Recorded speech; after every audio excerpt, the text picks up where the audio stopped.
Good afternoon. This is the news update on Dominion Television, Ibadan. I am Olusegun Fawole. President Bola Tinubu has described his fuel subsidy removal as a painful decision that was necessary for the country's economy.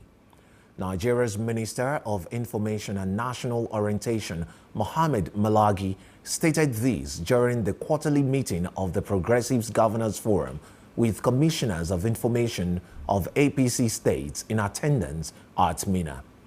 Malagi urged the commissioners to be knowledgeable with appropriate information and data so that the country's citizens across all the states of the Federation will not only know about these reforms and programs, but also understand how to access and benefit from them. The United States Embassy in Abuja and the Consulate General in Lagos has closed in observance of the national public holiday declared by the federal government to honor the former president, Muhammadu Buhari. The U.S. mission in Nigeria made the announcement via its official X account, stating that the closure is in line with the nationwide commemoration of the late Nigerian leader. It also stated that all visa appointments slated for July 15, 2025 will be rescheduled, assuring affected applicants that they will receive updated appointment dates in due course. The National Association of Nigerian Students, NANS, Joint Campus Council, Lagos State Axis, has condemned the University of Ibadan management for the recent rustication of 3 student activists, describing the action as a dangerous assault on democracy. The students, Aduwo Ayodele, Nice Linus, and Midday Badegeshin, were reportedly suspended for 4 semesters following a disciplinary panel constituted by the university over their participation in a peaceful protest tagged #Fees Must Fall. In a statement issued and signed by the NANS Lagos PRO, Ridwan Ajayi, the student body alleged that the disciplinary measures were politically motivated and targeted at silencing dissent on campus. The association demanded an immediate reversal of the rustication order, a public apology from the university's management, and a halt to the rustication, also calling for solidarity from other NANS chapters, student organizations, and civil society allies, urging mass protest both online and offline. Honorable Kazim Anyodoye has explained his decision to leave the Action People's Party, APP, for the All Progressives Congress, APC, citing his long-standing commitment to progressive politics. Ayondoye disclosed this in an interview with Dominion News, describing the switch as both strategic and ideological, stating that the current political climate made it necessary to align with a broader and more unified progressive platform like the APC. It's my interest to always identify with the progressives. Primarily, I am a progressive person. And anytime I move, I always love to identify with a progressive movement anywhere. So when circumstances call for joining the mainstream of the progressive, I think I'm okay. Addressing the APC's influence in Oyo State, Ayondoye expressed confidence in the party's continued strength. He acknowledged past electoral setbacks, but noted that key issues have been addressed and the party remains firmly positioned for future success. What could be more prominent than APC? We have a lot of indices to prove that we are fully on ground in Oyo State. And a lot of other circumstances that might have seemingly proven us not in the second election of 2023 has been seriously amended. With Anyandoye's defection, political observers suggest that the APC may gain renewed momentum in Oyo State as the party works to consolidate its base and strengthen its presence ahead of upcoming elections. The General Manager, Dominion Television, Ibadan, Ronke Giwa Onofua, has called for more collaboration between Dominion Broadcast Group and the Oyo State Ministry of Information to further amplify the state government's agenda. Ronke Giwa Onofua made the call when she led the management of the broadcast station on a courtesy visit to the Commissioner for Information, Dotun Oyelade, at his office in Agodi Secretariat, Ibadan.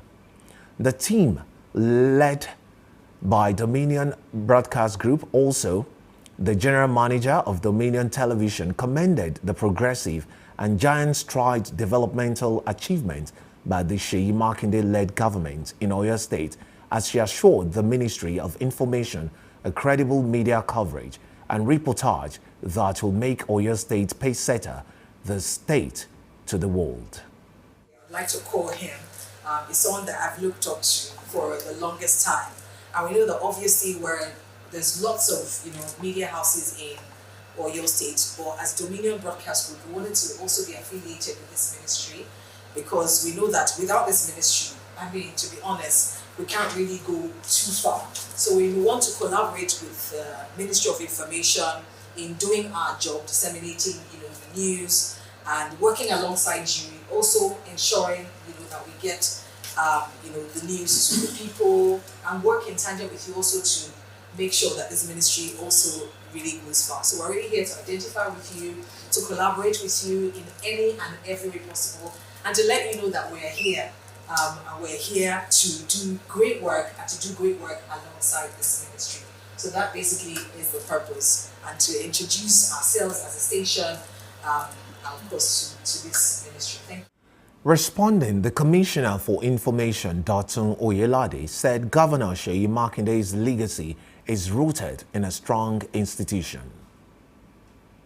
People are saying concerning the governor of Oyo State, concerning his performance so far, and concerning the fact that instead of petering out during his last 4 years, he's garnering momentum, and what he has done in the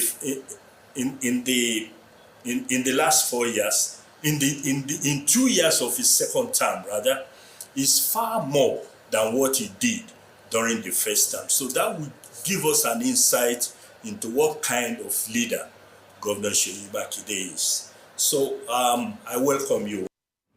The Commissioner, however, pledged maximum support for the broadcast station.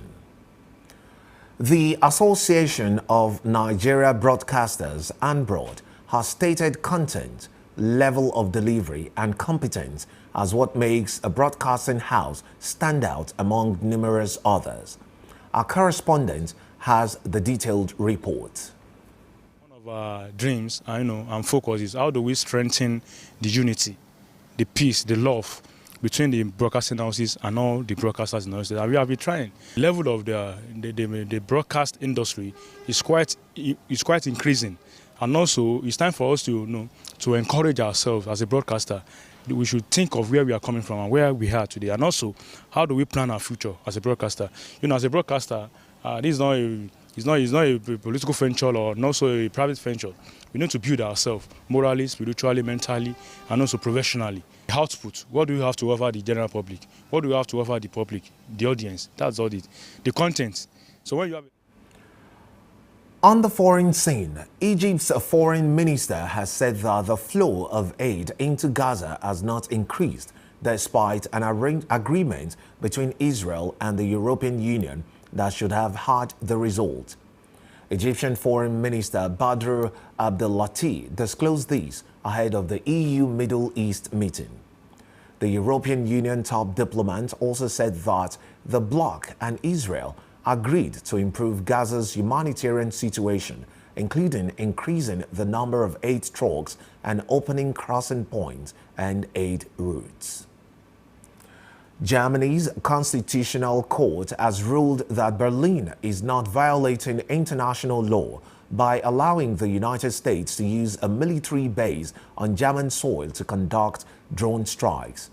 The court's ruling was in response to a constitutional complaint filed by Yemeni nationals whose relatives were killed in a U.S. drone strike in 2012. The court ruled that while Germany does have a general duty to protect fundamental human rights, even those of foreigners abroad, and conditions triggering that duty were not met. The United Nations Human Rights Office has said that there has been an increase in killings of and attacks against Palestinians by settlers and security forces in the occupied West Bank in recent weeks. Thamin Al-Kithan, a spokesperson for the UN Office of the High Commissioner for Human Rights, disclosed this to newsmen. The office stated that at least 964 Palestinians have been killed since October 7, 2023 by Israeli forces and settlers in the occupied West Bank, including East Jerusalem. 53 Israelis have been killed in the West Bank and Israel in reported attacks by Palestinians or in armed clashes. And now talking sport. Arsenal have agreed an initial £13 million plus add-ons with Spanish La Liga club Valencia for their centre-back Christian Mosquera. Mosquera is expected to fly into London in the next 24 to 48 hours for medicals and to finalize his move to Mikel Arteta's side. Mosquera effectively confirmed his departure from Valencia after agreeing on personal terms with the Gunners.